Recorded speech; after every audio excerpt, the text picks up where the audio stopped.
I was helping my friend the cheesemonger in his shop the other day. I was helping him stack the Welsh cheese in the window carefully, and a Mexican bandito came running into the shop with a bag labelled swag. And he started putting loads of cheese in, and he ran out the door without paying for it. And the cheesemonger shouted at him, "Hey, you! That's nacho cheese!" So we rang the police, and the police gave chase.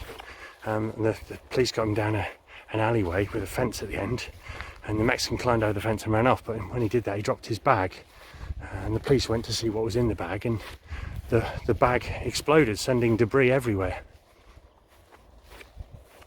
So I went for a drink the other day in a pub over in Wetwang, because I'd always wanted to go to Wetwang. So I was busy drinking at the bar, got chatting with the barman, and I noticed that behind the bar, just in front of the sort of spirit bottles and stuff, there was a sort of a reasonably large sized alligator with a gold chain around its neck, and it was chained up. So I said to the barman, "What's that all about? It's quite an unusual pet to have. You'd think it'd be against health and safety or something to have an alligator chained up in a pub." He said, "Oh no, the locals love it. I've got a sort of a party piece that I do for them, and you know, every Friday and Saturday night they always ask me to do my party piece, so they don't seem to mind me having a pet alligator."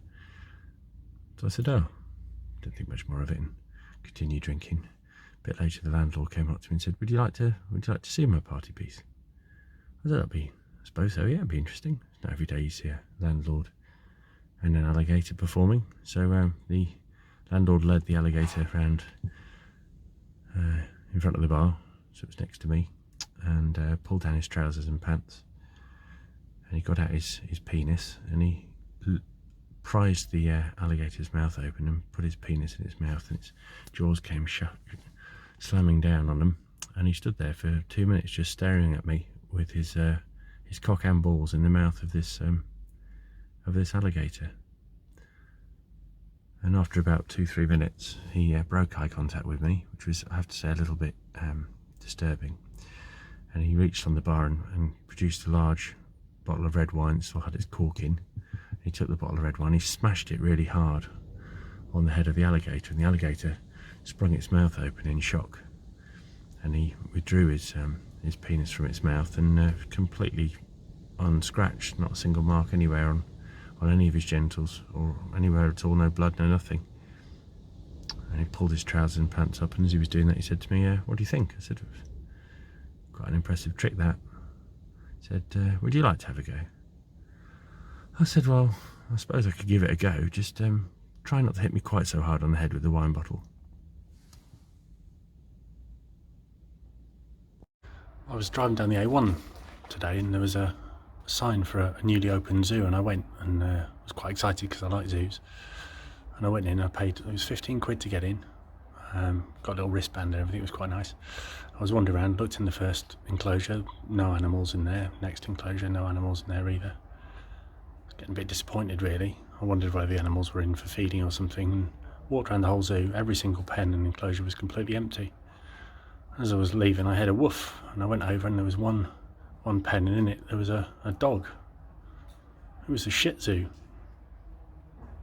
I went to the pet shop the other day to buy myself a pet bird, and I went in and had all sorts, macaws and parrots and cockatiels and cockatoos, and I went to the back, and all the birds arranged on these amazing kind of stands all the way up from the bottom of the floor up to the top. And I said to the pet shop owner, "How much are those great big macaws down at the bottom?" He said they range from £4,000 to £5,000. I went, "Oof, a bit expensive. What about the next ones up, the smaller ones?" He said, "Well, they're between £2,000 and £3,000. I went, £2,000 and £3,000, crikey. He said the smaller ones along the very top there, they're £500 to £1,000. I said, "All right.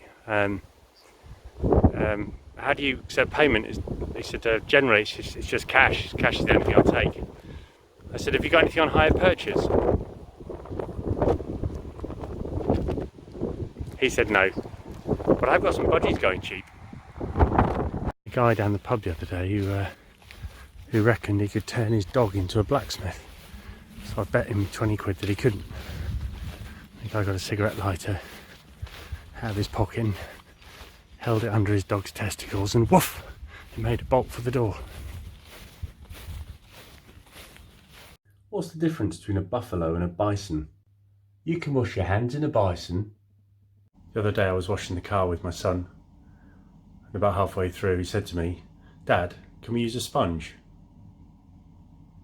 A friend of mine works for the Carphone warehouse, and he was at one of these corporate do's where they, the likes of Vodafone and O2 and stuff, get together and they try and encourage the staff at the Carphone warehouse to really sort of promote their various networks and all their sort of phones and things. And he was talking to one of the sales reps from Vodafone, and they've got this new kind of signal booster you can put in your house. It's like basically having your own telephone mast in your house. And he was talking about how it works and stuff, and apparently it's absolutely amazing technology. It's about £1,500 or something, and you get this antenna in your house.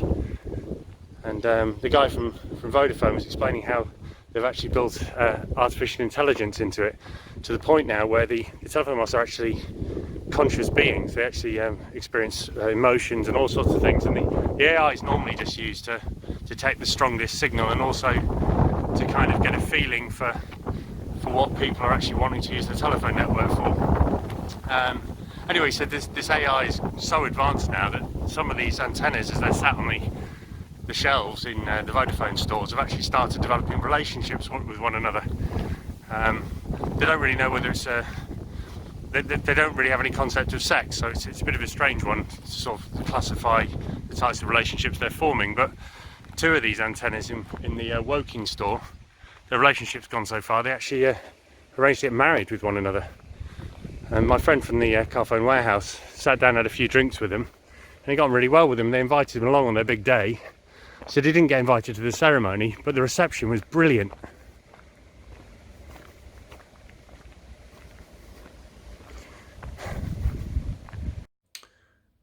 Remember a couple of months ago in the winter I was walking my dogs through the village where I live, and I saw my mate the farmer, who was leaning over a fence looking into his field, and in the field there were 30 cows, and none of them were moving. They all had icicles growing off their noses and didn't look well at all. And I said to my mate the farmer, what's up with those cows? He says, with this cold snap we've been having, they're all just completely frozen. You know, I don't really know what to do. I think they're all going to die. I said, have you tried like pouring hot water over them, or wrapping a blanket around them, or using de-icer or something like that? He said, I've tried everything. I can't get them to move. I think they're all just going to die. I don't really know what to do. It's my entire livelihood is about to go. And while we were talking, this little old lady came along, and she jumped over the fence and walked into the field, and she went up and she kissed one of the cows on the nose. And the cow immediately sprung to life and started running around the field. And she went round the 29 other cows in the field, each time just giving them a little gentle kiss on the nose, and each time the cows just sprung back to life. And before you knew it, the whole field of cows were back as though nothing had happened. I said to my mate the farmer, who the hell's that? He said, that's Thora Hird. A weedy little man called Colin strolled into the saloon bar in Dead Man's Gulch, and as he stepped through the swinging double doors, he skidded on a dog poo that someone had left on the doorstep, went skidding across the bar and smashed his face against the side of the bar, bloodying his nose. Every single person in that bar went silent, and they saw this weedy little man with his bloodied nose, with dog poo all over his shoes, and every single one in that bar, every cowboy, the barman, everybody, they all just burst into laughter. What a fool, skidding on a dog poo and making a fool of themselves like that. And everyone went back to drinking, and Colin went to the bar and ordered himself a shot of whiskey to help calm his nerves, and got a napkin and started mopping the blood off his nose. And about 5 minutes later, the saloon doors swung open again, and Black Pete walked through the door. Black Pete was the most feared cowboy in the whole of the Wild West. He was the fastest shooter. He'd killed more men than any other men, or any other cowboy in the whole of the Wild West. And he skidded on the same dog poo, slid across the barroom floor, smashed his nose against the bar as well, bloodied his nose. And everyone in the bar turned round, and there was just a gasp from all the cowboys and the barman. Nobody knew what to say. They weren't going to laugh at Black Pete. He'd kill them for sure. But Colin, who'd been sat at the bar drinking his whiskey, feeling a little bit more confident now, his nerves were a little bit more settled, he decided he'd go and talk to Black Pete. So Colin wandered up to Black Pete and said, "I just did that." So Black Pete says, "What?" and picks him up and rubs his nose in it. If you want to find the coolest person in the hospital, go and look, see if you can find the ultrasound man. But if he's away on holiday, see if the hip replacement guy's there. I was in the pub the other day and I went to the barman and said, "Can I have a packet of helicopter flavoured crisps?" The barman said, "I'm really sorry, we've only got plain." I was reading in the Selby Times that there was a trial at the court. It was just after the Tommy Robinson one, and it was two drug dealers in the town that had been caught dealing in, I think it was marijuana. I don't think it's anything harder than that. Anyway, the judge said that our judicial system and our prisons were already almost at capacity, and rather than just sending these two guys for a custodial sentence, he wanted to make an example of them instead. So he said, "I want you to go back out into the community and make a real difference, and come back in a month's time, depending on how well you get on. That's how you decide what your punishment will be for your crimes." So he sent the two guys away. They had those ankle bracelet things fitted so they couldn't run away. You wouldn't run away from Selby, would you? And anyway, they came back a month later, and the first guy stood in front of the judge and said, "Right, how many people have you convinced to stop smoking marijuana?" And the first drug dealer said, "Well, I've managed to convince 57 people, Your Honour." He says, 57 people? How did you manage that? So it was quite simple. I drew a small circle on a piece of paper and a big circle on a piece of paper, and I pointed at the big circle first and I said, "That's how many brain cells you have before you start smoking marijuana." And then I pointed at the little one and said, "That's how many you have after you smoke marijuana." And the judge said, "That's brilliant. 57 people, 57 days community service." He said, "Oh, brilliant, thank you, Your Honour." Goes to the second guy and says, "Right, how did you get on?" Second guy says, "I managed to convince 1,859 people not to smoke marijuana anymore." He said, 1,859? That's crazy. How did you do it? He says, "Well, I also drew a little circle on a piece of paper and a big circle on a piece of paper, but I pointed at the little circle first, and I said, that's your bumhole before you go to prison." I was having an argument the other night in a pub with a friend of mine called Dave, who's an evolutionary biologist, and we were discussing nature's curious forms of evolution, and one of the things we discussed was the length of an elephant's trunk, and there were many good arguments for why an elephant has developed such a long trunk, but we then moved on to the subject of why elephants have big ears. And Dave maintained it was to do with the ability to listen to low rumbling sounds over huge distances, but also the cooling benefits of having such large ears. Whereas I maintained the reason why elephants have big ears is because Noddy wouldn't pay the ransom.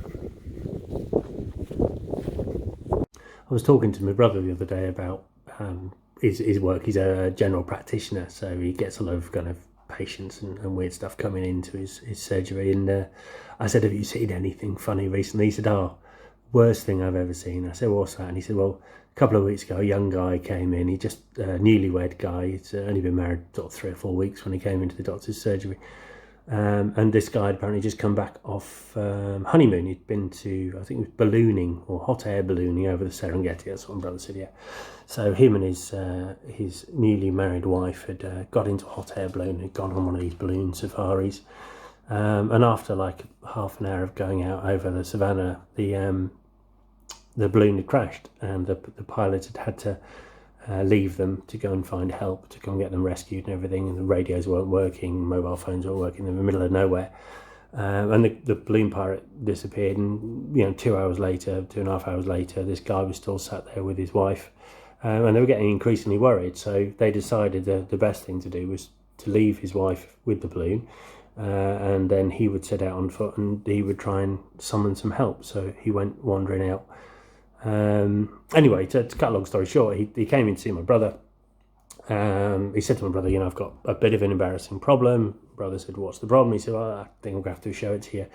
So the guy bent over the examination couch and he pulled down his trousers and his pants and pulled his bum cheeks apart. And the guy's anus, and this isn't an exaggeration, my brother said his anus was like this big. It was a huge circle. It had tears in it and rips and things, and it was like seeping pus. My brother said it was one of the most unpleasant bottoms he'd ever seen.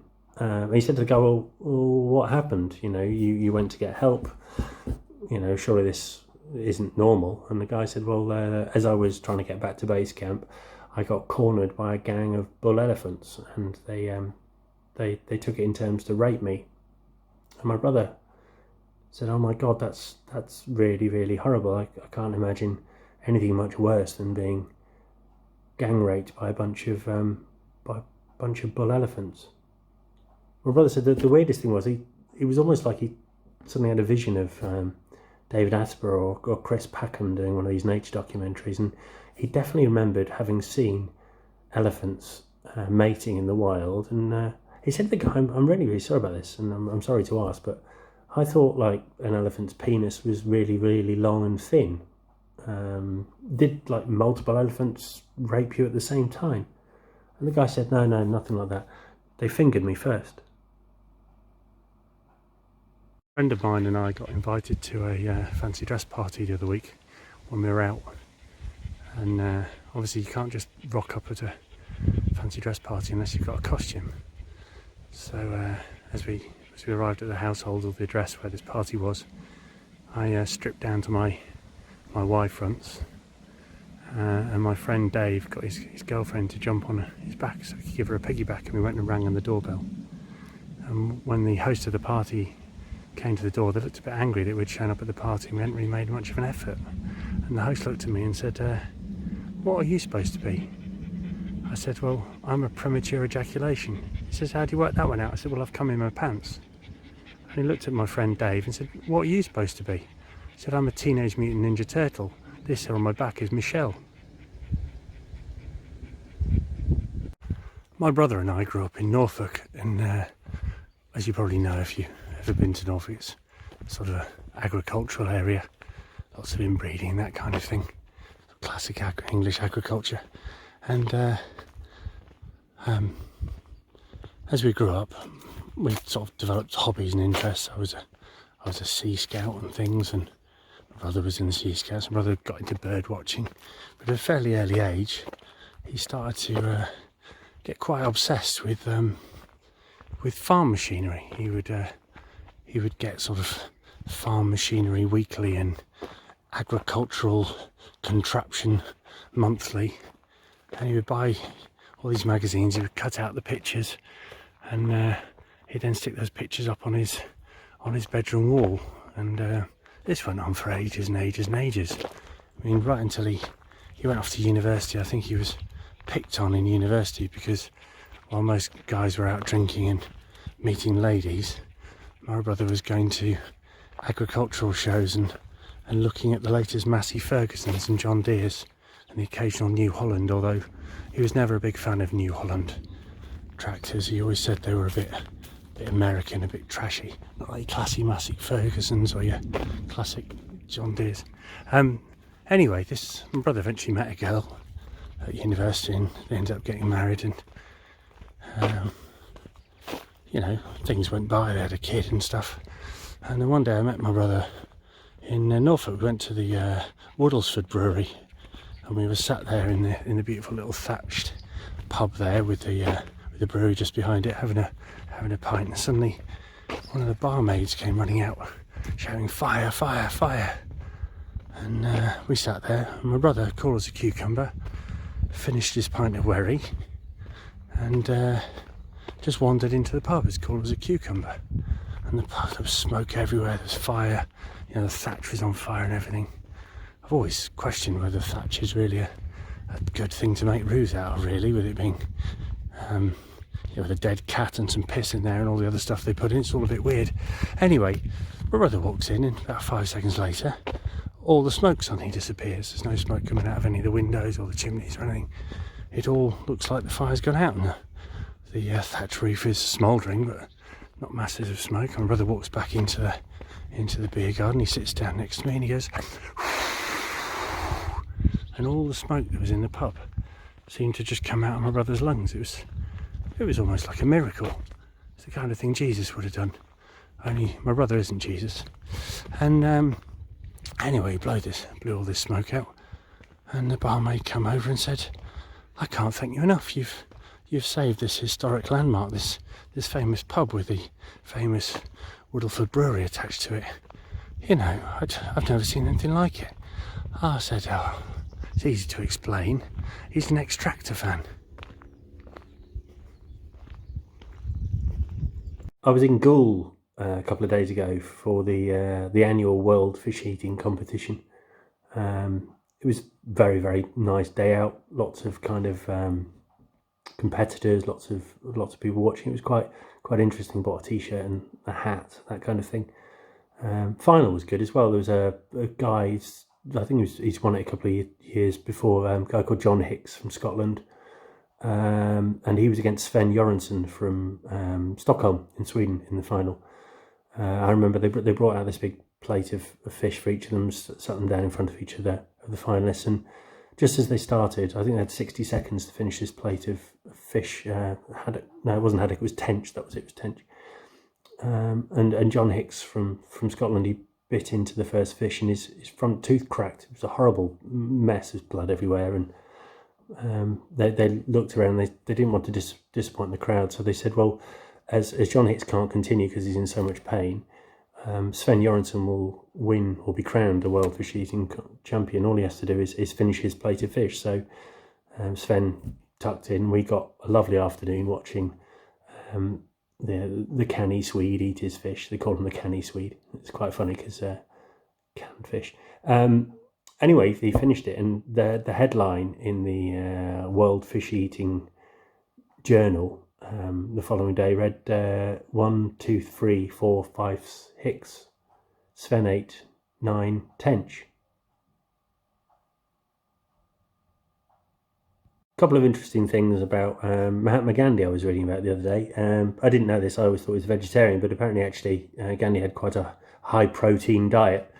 And anyone who ever met him often said that he had very, very, very bad breath as a result of this high protein diet. Also caused brittle bones, apparently. I didn't know that as well. That was another interesting thing I read about. The other thing, of course, that most people do know is, of course, that he walked everywhere barefoot. Now, I'd seen the Gandhi film with Ben Kingsley a few years ago, and I was fairly certain, in my sort of classic picture of what Gandhi looks like, he's got the robe and he's got a pair of sandals on, but apparently no, he didn't wear sandals. He walked everywhere barefoot, even when he was on sort of hard tarmac roads and gravel and that kind of thing. If someone were to ask me, in light of this information, how I'd describe Gandhi, I'd say he was a supercalist fragile mystic hex by halitosis.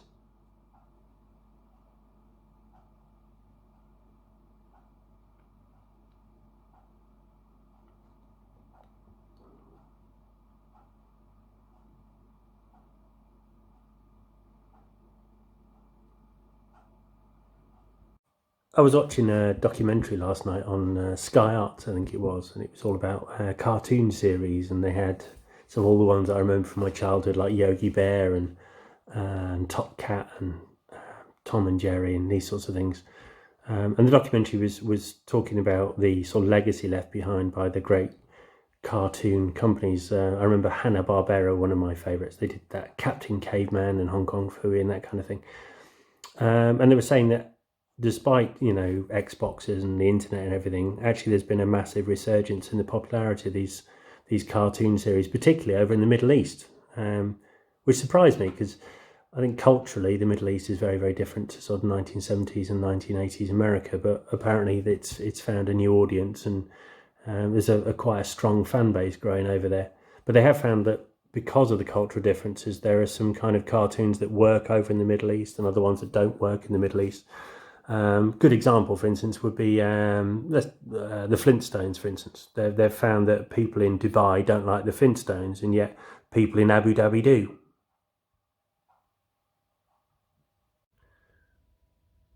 I knew a transvestite from Lancashire. He had a wig and a dress. The difference between a lentil and a chickpea is simply that your father never paid £100 to watch a lentil. Anyway, I was talking to a friend of mine who's a traffic cop in America. He works in Florida, primarily sort of in the Miami area.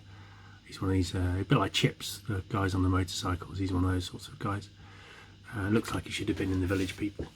Anyway, he was telling me this story that happened last summer. It was a very, very hot summer's day apparently, and he'd pulled up to a set of traffic lights in Miami, and next to him at the traffic lights was a pickup truck, a big open-backed vehicle, and in the back of that pickup truck there was 85 penguins.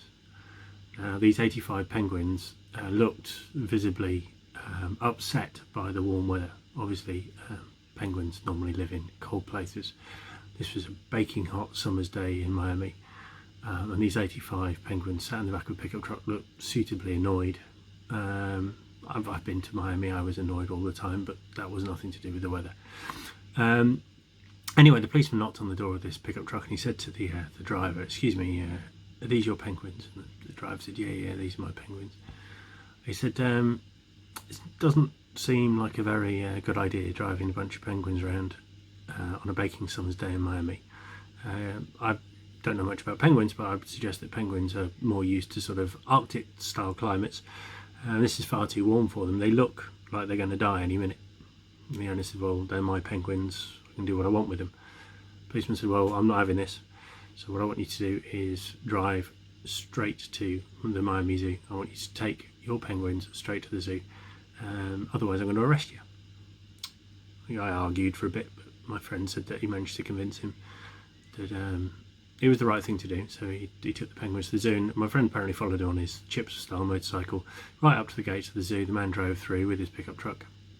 The policeman hung around for a couple of minutes, but penguins didn't reappear. So he drove home thinking, yeah, I've done a good job there for the day.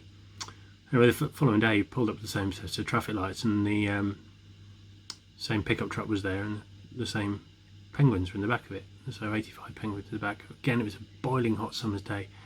This time the penguins were all wearing little Hawaiian shirts and sunglasses though. And the policeman went up and knocked on the window of the pickup truck and said, "Excuse me, I thought I told you to take these penguins to the zoo yesterday." And the guy in the pickup truck said, "Well, I did, and today I'm going to take them to the beach." This is a message for the person who stole my copy of Microsoft Office today. I will find you. You have my word. So Mary and Josephine, the two nuns, were in the nunnery busy creosoting the fence in their garden. And it was a lovely hot summer's day. And after about half an hour of working, Mary said to Josephine, "Do you think God would mind if I loosened my garb slightly, because I'm quite warm?" And Josephine and Mary agreed that, you know, as they were in a private nunnery garden, there was nobody else to see, they were fairly certain that God wouldn't mind them loosening off their religious clothing. So they loosened it off and continued working a bit longer. And then about half an hour later, Mary turned around to Josephine and said, "Do you think God would mind if we removed some of our clothes? Because it is very, very warm. And we are painting the fence, after all, of our place of worship. I'm sure God wouldn't mind." So they agreed that as it was a nice private walled garden, there wouldn't be any problem. So they removed their clothes, and before long this continued, and Mary and Josephine were now creosoting the fence, completely naked, having a lovely time, chatting away. And then all of a sudden there's a rattle at the side gate, and Mary and Josephine are absolutely mortified. It'll take them ages to put their clothes back on. And they shout, "Who is it?" And the voice from behind the gate says, "It's the blind man." And Mary and Josephine quickly whisper to one another and say, "Well, we're saved. We're saved. If it's just the blind man, you know, he can come in, he won't know that we're not undressed, will he?" So they go round and open the side gate, and a man comes through the gate and says, "Nice tits, love. Where do you want the blinds putting?" As a way of raising the profile of the Brexit Party, and also to change people's attitudes towards him, Nigel Farage has been travelling around the country in his big Brexit bus, doing things to show that he's not the horrible right-wing racist people that people make him out to be, but that he's quite a nice bloke. And one of the things he did was he went to a primary school just outside West Yorkshire, and he offered to do a sort of 1 hour session with the kids. It was mainly a publicity stunt, but it was a way of raising his profile, showing him sort of more as a man of the people. And he offered to take this class. So when the kids all came back, it was primary school, when the kids all came back after their lunch break, their usual teacher introduced Nigel Farage, sort of explained a little bit about the fact that he was an MEP and all this kind of stuff to them, asked a few questions, and then Nigel took over the afternoon session with the kids. And because it was such a special thing for the children, such a treat to have such a famous person in their class, Nigel Farage was given extra powers as well. He was allowed to grant them little rewards and things if they were clever or showed they sort of good behaviour and things. So he decided to introduce himself, and once he'd finished that, he decided to go around the class and get all the children to introduce themselves to him. And he went to the first little boy on the front row and said, "Hi there, what's your name?" And the little boy said, "Hello, Mr. Farage, my name's Billy." And Nigel Farage said, "Okay, Billy, what sorts of things do you like?" And Billy said, "Oh, I like football and running." And Nigel Farage said, "Oh, that's very good. And what have you been doing at lunchtime?" And little Billy said, "Well, it's been a bit warm today, so I haven't been playing football or running. Instead, I've been playing in the sandpit." And Nigel Farage said, "Oh, that's nice. Well, you seem like a really, really polite young man. So I'm going to reward you. But first of all, you have to answer a question correct." And little Billy said, "Okay, what's the question?" And Nigel Farage said, "Can you spell sandpit?" And Billy said, SANDPIT.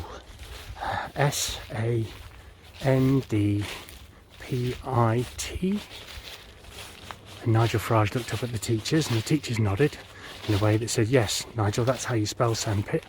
And Nigel Farage said to Billy, "Well done, Billy. Because you spelt sandpit right, and you've been such a good, well-behaved little boy, you can go home early." And the whole class went, "Ooh, that's amazing." And then Nigel looked at the next person in the class, a little girl called Julie. And he said to Julie, "What's your name?" Julie said, "My name's Julie, Mr. Farage." And Nigel Farage says, "What sort of stuff are you into?" And Julie said, "I'm into football and running as well." He said, "Oh, and what have you been doing at lunchtime?" And Julie says, "I've been playing in the sandpit with Billy, Mr. Farage." And Nigel Farage says, "Oh, that's nice, playing together. Well, I tell you what, same question, you've also been a lovely, well-behaved little girl. If you can spell playing, you can go home early." And little Julie said, PLAYING.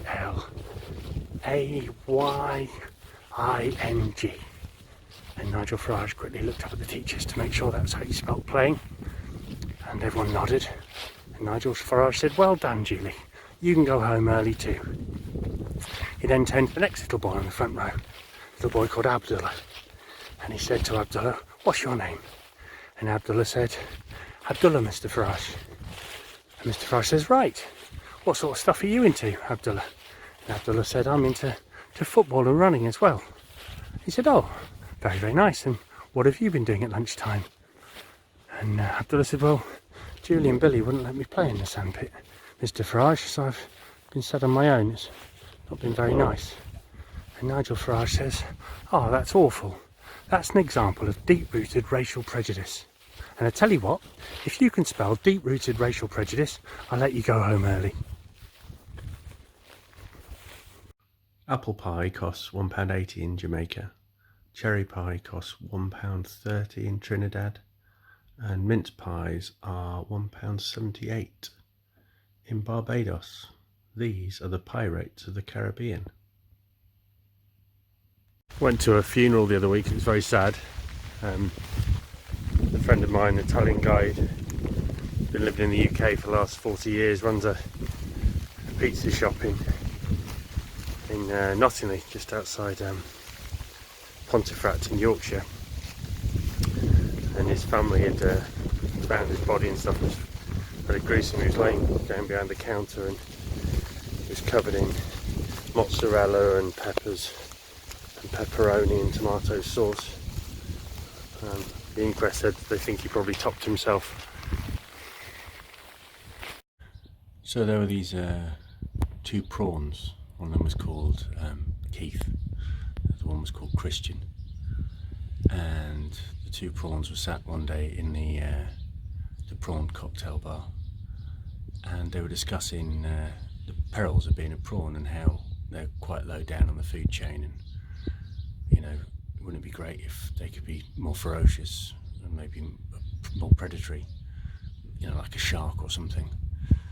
And as they were talking, there was this cod came swimming past, and it overheard their conversation, and it came up to them and said, well, I'm a magic cod, I'm an omnipotent fish, I can do whatever I want, you know, your wish is my command. And Keith said, do you know what, I'd like to be a great white shark, because they're like the, you know, apex predator and all that kind of stuff. I'd love to be the most feared creature in the sea. And the cod said, your wish is my command, and with a couple of blinks of its eyes, Keith turned into a great white shark and goes swimming off to enjoy the high life of being the most feared shark in the oceans. And Cod turned around to the other prawn and said, can I help you with anything? He goes, no, I don't want, I'm quite happy with my lot, you know, I understand my place in the food chain, and provided I keep my nose out of trouble, I should be alright. So a few weeks go by, and Keith goes looking for Christian, and Christian won't see him because he's terrified of him now. You know, one minute he's a prawn, the next minute he's a great white shark. He's absolutely terrified of him. So he spends all his time hiding in his house. And Keith goes round all the time, knocks on the door, no answer. Christian's just not going to come and answer the door to a great white shark because he realises he'll be eaten. You know, he's the bottom of the food chain now. And this makes Keith very, very upset. You know, he's a bit bored now of eating other fish and things, and he misses his old pal. He misses drinking at the prawn cocktail bar. And he's wandering around one day, and the mystic cod reappears and says to him, how are you getting on? And he goes, well, being a great white shark isn't all I hoped it would be. Is there any chance you could change me back? And the cod says, are you sure about that? And Keith says, yeah, it's not really for me, and I miss my old friend. So the magic cod blinks his eyes 2 times, and lo and behold, Keith turns back into a shrimp. And he goes round to see his friend, and he knocks on the door, and he shouts, it's me, I found cod, I'm a prawn again, Christian. I went to the Huntsman's Ball in Selby in North Yorkshire recently, and the guest of honour was Prince Charles. It was a black tie dinner with really all the sort of people from the town attended. It was amazing, really. Prince Charles would come and spend some time with us. Anyway, we all showed up in black tie and everything, and Prince Charles was wearing his tuxedo and his black tie. He had the most curious hat on his head. It was made of kind of a browny orange fur, and he actually had a tail hanging down the back. It looked almost like a Davy Crockett hat, and it was bright orange with a big orange bushy tail with a white tip on the end. And I was stood at the bar about halfway through this huntsman's dinner getting myself a pint of Stella, and Prince Charles comes next to me at the bar, ordered himself a glass of Lambrini and a port and lemon for Camilla. And I said to him, hi Charles, how's it going? He said, it's nice around here. I said, yes, it's alright. Selby's a nice place, really. Misunderstood, I'd say. I said, I like your tuxedo and everything, but what's with the the weird thing on your head. Prince Charles said, well, I was on my way to getting ready and everything for the Huntsman's Ball, and my mum asked me where I was going, and I said, I'm going to the Huntsman's Ball in Selby. And my mum said, wear the fox hat.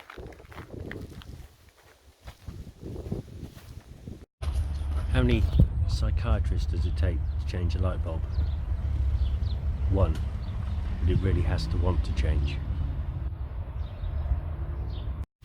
So this bunny rabbit walks into a butcher's shop, waits in line, and eventually the butcher comes round to serving the rabbit, and the rabbit says to the butcher, could I get some carrots please?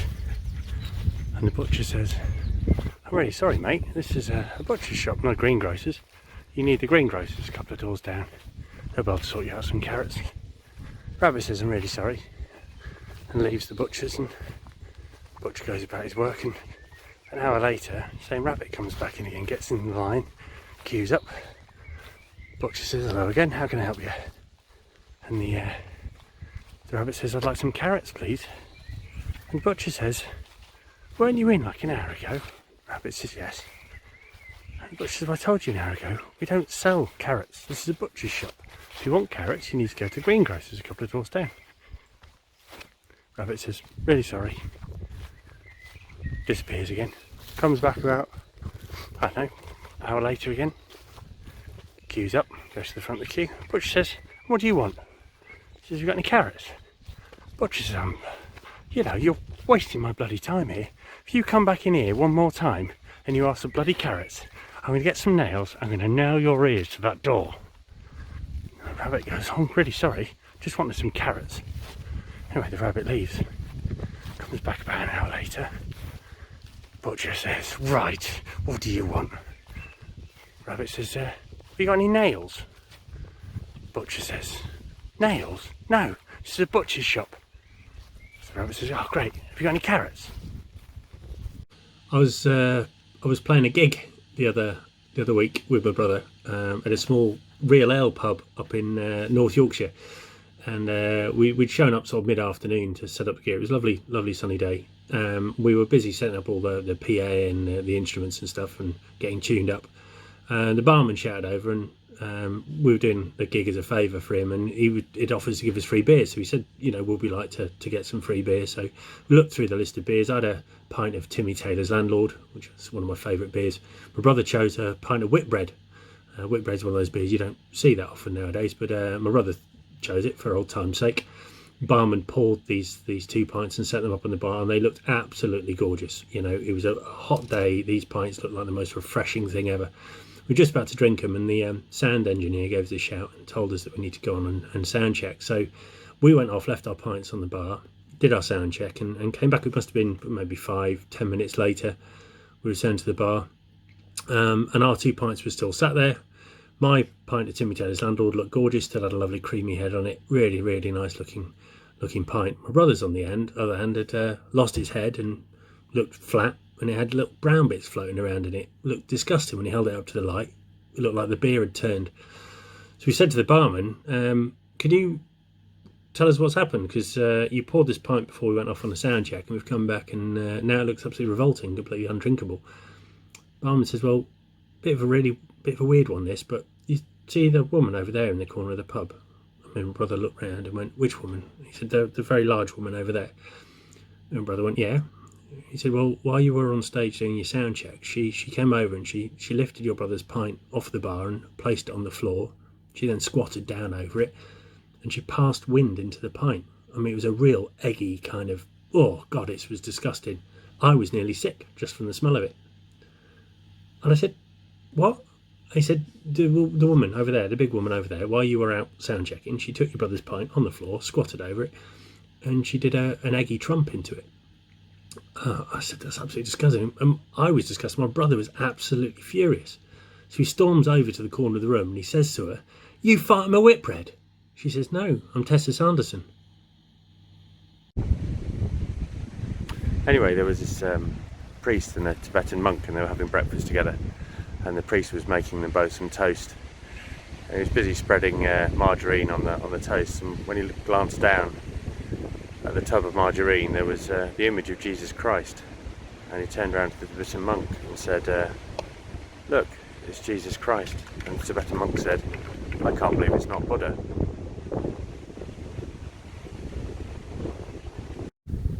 I heard on the news this morning that British Petroleum had approached Sean Connery and asked him if they could buy some of his land. Apparently he owns several 100 square kilometres of the highlands. They want to explore the land to see whether it would make a viable fracking site. But apparently Sean Connery said it's not for shale. Sean Connery likes most herbs, but only partially. And then he went into the library and he asked the librarian, do you have any books about taking photos of yourself? The librarian said, yeah, Shelf E. He went, yes, that's the one. Anyway, Sean Connery's manager rang him up. He was doing a press conference in London. His manager rang him from LA and said, hi Sean, I've got some good news for you. There's an audition. It's tomorrow in LA. You need to be here for 10ish. Sean Connery responded back and said, but I haven't got my racket. I was talking to an old guy on the Norfolk Broads the other day. He's a sailor who's been sailing for 60 years. He originally started his career on the in the Merchant Navy, sailing the seven seas, as they say. And now he drives a small pleasure craft through Potter Iron Bridge for a living. With a come down, really. Anyway, he was telling me how during his career he'd seen all sorts of things and faced all sorts of perils and dangers. And one particular story he told me was about how him and two other sailors had been shipwrecked on an island in the middle of the Pacific. This was an uncharted island, not much chance of being rescued. It wasn't on any sort of major shipping routes or anything. And they discovered as well, to their peril, that the island was actually inhabited by a tribe of bloodthirsty cannibals. And the three of them had been tied up and placed in a large cooking pot, and the chief was about to order them to be cooked when the son of the chief pointed out that it was the festival of the fruit, or Umbaga Ubabu Day, as they call it on this particular island. Anyway, the general rule was that any prey or any person that had been captured on the festival of the fruit was allowed to do trial by fruit, and if they passed the trial by fruit, they were free to go and couldn't be eaten. It was written into their holy laws, so you know this couldn't be overridden. And the tribal leader apologised for having forgotten that it was the festival of the fruit, and he cut all three of these sailors free, and he said to them, all you have to do to earn your freedom is run out into the forest and pick 100 of the first fruit you find and bring them back to me, where you will then be set another task. So all three of the sailors ran off into the woodland, including the guy from Norfolk, and he said the first thing he found was a blackberry bush, and he picked 100 blackberries and went running back to the tribal leader, and he was the first one back, and the tribal leader said, right, to earn your freedom you must now insert all 100 of those blackberries up your bum without laughing. Which he duly did. He said to begin with it was a bit uncomfortable, but after a while it was actually quite pleasant, having 100 blackberries up his bum. He said he still remembers the juice running down his fingertips. And the tribal leader had said to him, well, you've successfully stuck 100 blackberries up your bum. You've also managed to do it without laughing, and as a consequence I'm going to set you free. The guide said to him, what do you mean without laughing? It's not a very funny thing. He said, the trial by festival of fruit doesn't ask questions. The rule is you must stick the 100 fruits up your bum without laughing, and then you can go free. So he goes, oh, very well. Anyway, while he was chatting away to the tribal leader, the second sailor came running over the hill, and the second sailor had found a raspberry cane and had picked 100 raspberries and come running back. And the tribal leader said to him, "You must now insert 100 raspberries up your bum, and then you can go free. The only rule is you mustn't laugh." So the guy started shoving the 100 raspberries up his bum, reached about raspberry 98, and suddenly burst into laughter. And the tribal leader said to him, "You fool, you know, you were that close to earning your freedom, now we're going to cook you and eat you. What made you laugh?" And he said, "I've just seen the third sailor coming running over the hill. He's found pineapples."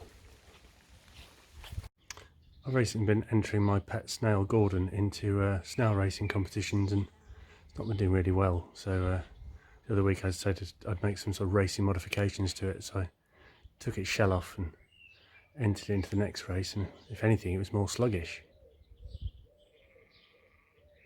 I was at the doctor's the other day.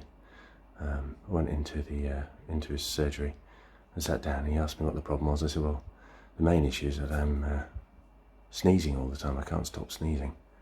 He said, "Crikey, that must be really difficult for you. You're out driving cars and stuff." And I said, "Well, the sneezing's not really the problem.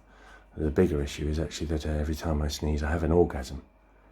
And the doctor said, "Blimey, I've never heard of that one before. Are you taking anything for it?" And I said, "Yes, pepper." How do you turn a duck into a soul singer? You put him in the microwave until he's Bill Withers. Hey, what do you do if you see a spaceman? You park in it, man.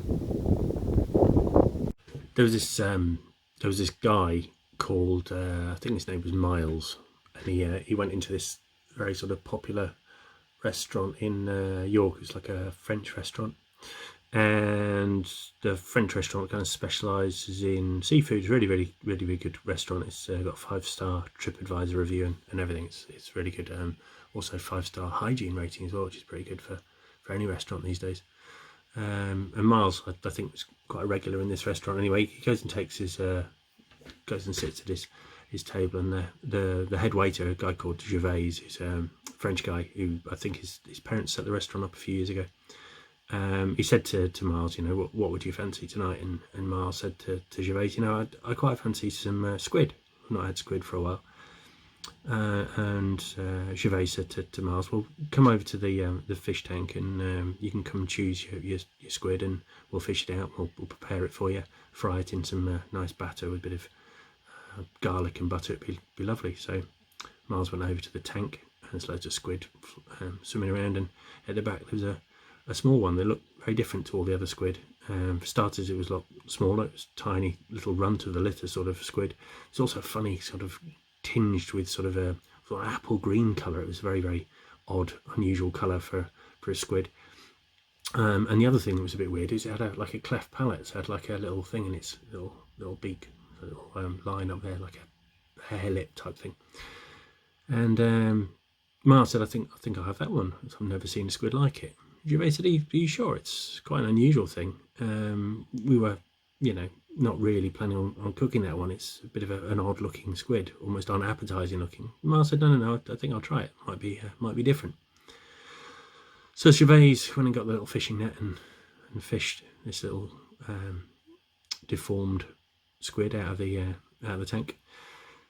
And Gervais was a little bit upset, really, because the squid had been in there for the best part of 6 months, and no one had ever asked for it because it looked so unappetizing. But with a little tear in his eye, he went over to the kitchen with the little apple green squid and laid it down on the chopping board. And he thought, it's my pet. I should be the one that puts it out of its misery. So he got the meat cleaver out, held the squid down, and raised the cleaver above his head, and was about to bring it down. And just as he was doing it, a little tear rolled down the cheek of the little squid, and it rolled down its cleft lip. It was very sad, really. And Gervais just broke down in tears and said, I can't do this.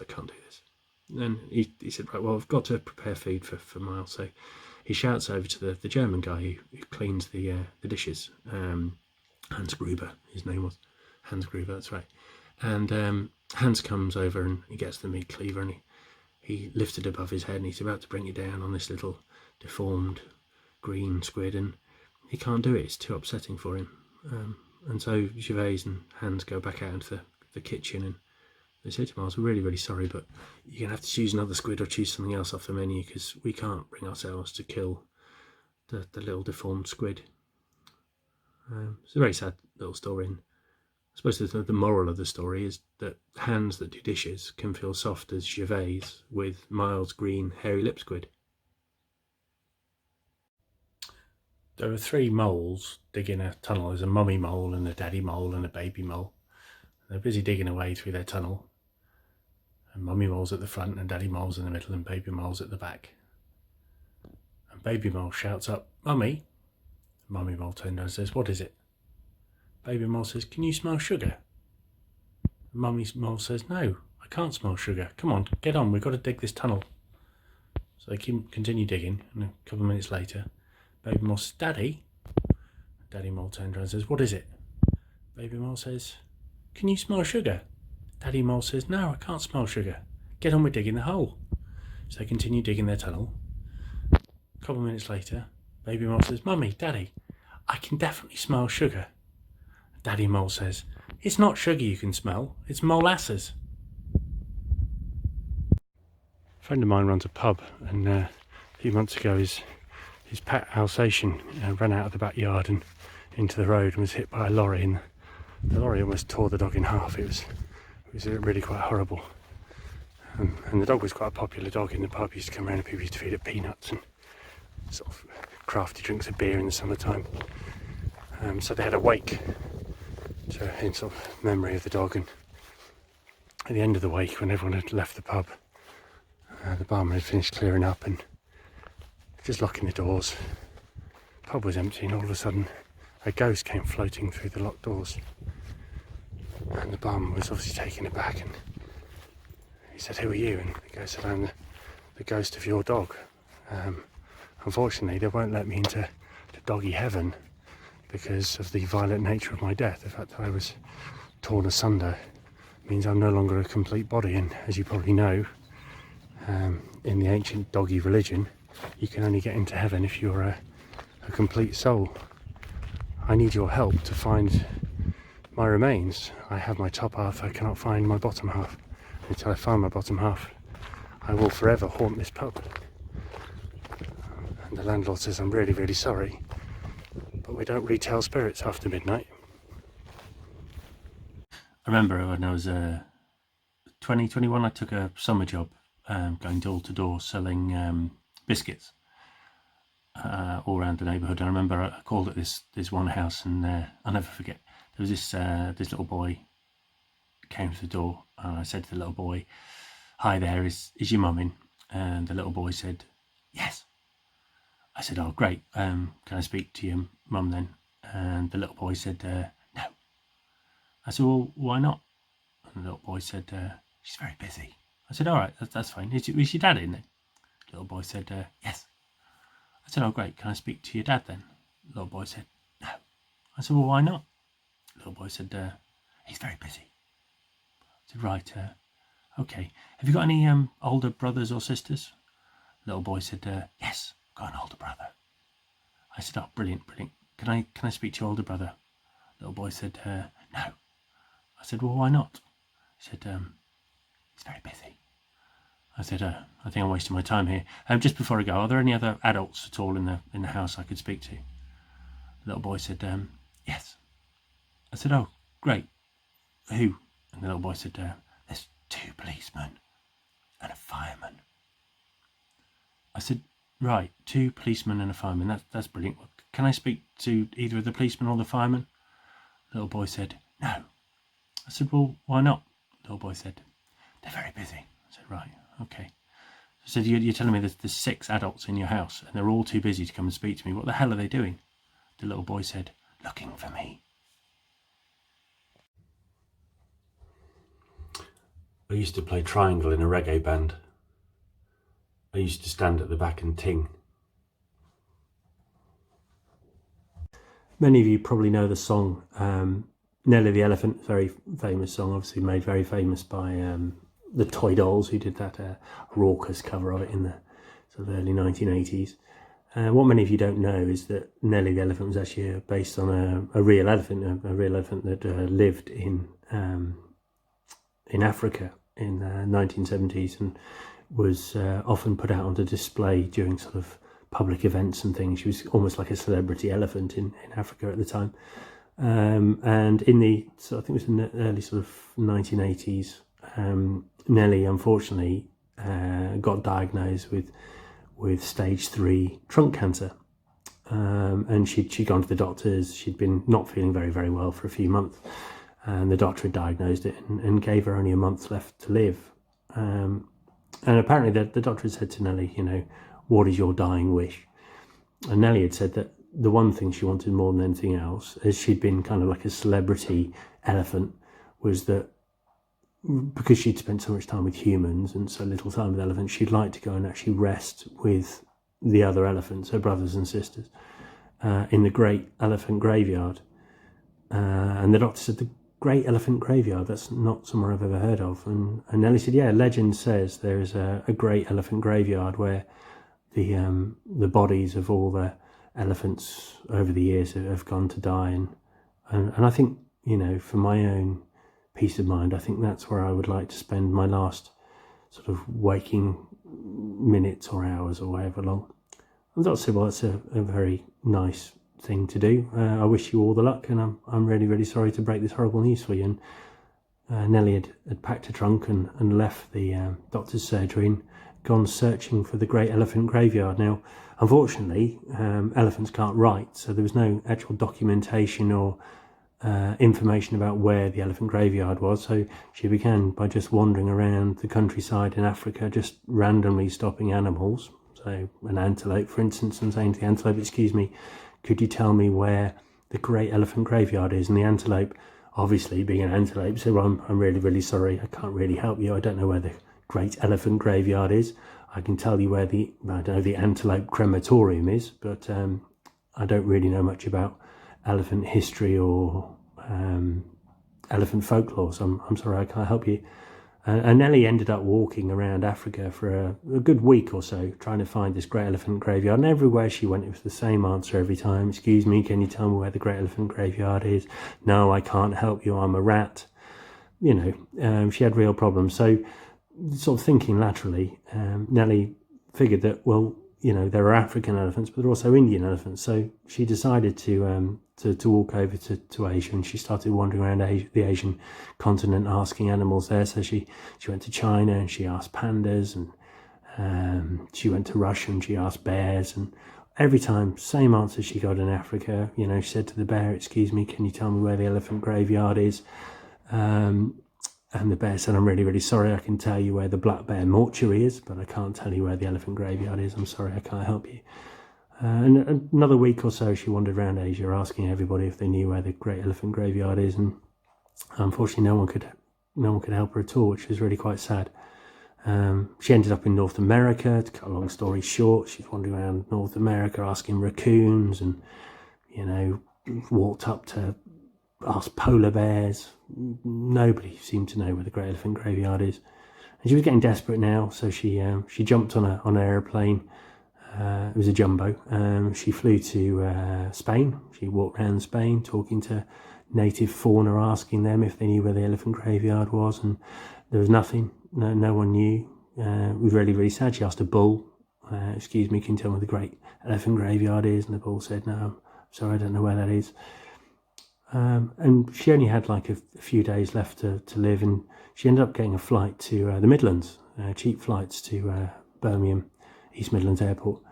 So she's in the East Midlands, she's wandering around, and just as she's probably only got an hour, maybe an hour and a half left to live, she's wandering around Birmingham near the Bullring, and suddenly on the horizon she sees this absolutely massive pile of elephant carcasses, almost stretching up as far as the sun. I mean, she's never seen anything like this. And she wandered up to this massive pile of elephant carcasses, and all around this massive pile of bones was this beautiful, intricate, wrought iron sort of fencing with like railings, and all the tops of the railings below the spikes were made up of little elephants, and each elephant's trunk was holding onto the tail of the elephant in front, and it formed this intricate kind of almost like a chain of elephants all the way around the outside of this. And above the gates there were two huge woolly mammoth tusks crossed, beautiful gold sort of gilt gates with just beautiful insignia, and the words "The Great Elephant Graveyard" written in ancient elephant script above the gates. And Nellie sighed a sort of satisfied sigh, and she thought, at long last, I've found the Great Elephant Graveyard. So she opened the gates with her trunk and made her way inside, and there were the carcasses of literally tens of millions of elephants. All the elephants that have ever lived were all piled there. There were African elephants, Indian elephants, there were woolly mammoths, there were all sorts of elephants and their relatives. And the sun was shining. It was a lovely day, just on the outskirts of Birmingham. And she saw a small grassy knoll, and she decided that she would go and lay down for one last time on this grassy knoll. And she was now at peace because she was with her brethren. And as she lay down, was about to breathe her last sigh, she opened one eye, and she heard a sound. And in front of her there was another elephant also lying down on a grassy knoll, and she could see the chest of this elephant rising and falling and rising and falling. And as she watched it, she realised that the elephant was beginning to really struggle to rise its chest, and its chest was moving slower and slower and slower. And she thought, the last thing I'd like to do before I breathe my last breath is to go over and speak to a fellow elephant. I've travelled the world in the last 4 weeks talking to all sorts of animals and creatures, and I've not really had the opportunity to speak to a brother elephant. And so she got up off her grassy knoll, and she wandered over to see the other elephant. She looked down at it, and the other elephant sensed her presence, and the other elephant opened its eyes and looked up at Nellie. And Nellie said to the other elephant, "Did you come here to die?" And the elephant said, "No, I came here yesterday." When I was younger, I worked in a record shop in Norwich, and I remember one day, it was a Saturday afternoon, it was quite a quiet afternoon really, and a guy came in, funny looking bloke with like horn-rimmed glasses and a long sort of trench coat. He came up to the counter and said to me, "I don't suppose you've got any animals of insect noises, do you?" And I said, "Insect noises? I don't think so, but I'll go and check." So I went and spoke to my manager, and my manager said, "Yes, we actually have an entire section entirely devoted to insect noises based vinyl." So I said to the guy, which particular insect noise are you after? And the guy said, "Well, I'm actually after the second volume of the greatest hits of European wasps." I said, "The greatest hits of European wasps? That's quite a specific album you're after." He said, "Yes, well, I've got volume 1 of the greatest hits of European wasps, and I'd now like to add to my collection by having volume 2. Do you have it in stock?" So I went over to the area of the shop where the insect-based records were, and I found in its cellophane a brand new copy of the greatest hits of European wasps, volume 2. So I took it back to the counter and I showed it to the guy. I said to him, "Would you like to take a listen to it before you pay for it?" He said, "Oh, that would be fantastic." So I went to one of the little listening booths and I took the cellophane off the record, and I queued it up on the record player, and I gave him a pair of headphones and shut the little door on the little listening booth. And as I was walking back to the counter to serve some more customers, the guy came storming out and went, "What is this rubbish?" And I said, and I looked at the album sleeve again, I said, "It's the greatest hits of European wasps, volume 2. He said, "It's definitely not the greatest hits of European wasps, volume 2. And I should know, I'm a world leading expert on the animal noises of wasps, particularly the European variety of wasps. I know every single noise that European wasps can make, and this is definitely not the greatest hits of European wasps, volume 2. I said, "Well, that's what it says on the sleeve. Maybe it's just the first track. Go back in and I'll cue up the second track and have a listen and see what you think." So the guy went in, I carefully moved the needle onto the second track on the album, gave him the headphones, closed the door, and as I was walking back again, the guy came storming out again. This time he was absolutely furious. He said, "I'm sorry, this is the worst load of bilge I've ever heard in my life. There is no way on earth that is the greatest hits of European wasps, volume 2. And I know my wasp sounds."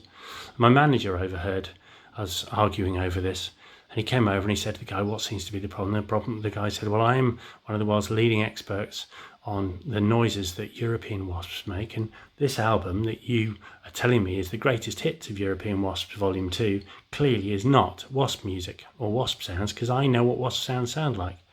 And my manager said, well, it does say on the album cover that it's the greatest hits of European Wasp Volume 2. Are you sure you know your European wasp sounds? And the guy said, I told you, I am one of the world's leading experts on European wasp sounds. And my manager looked down at the record and he said, do you know what? That's the B-side.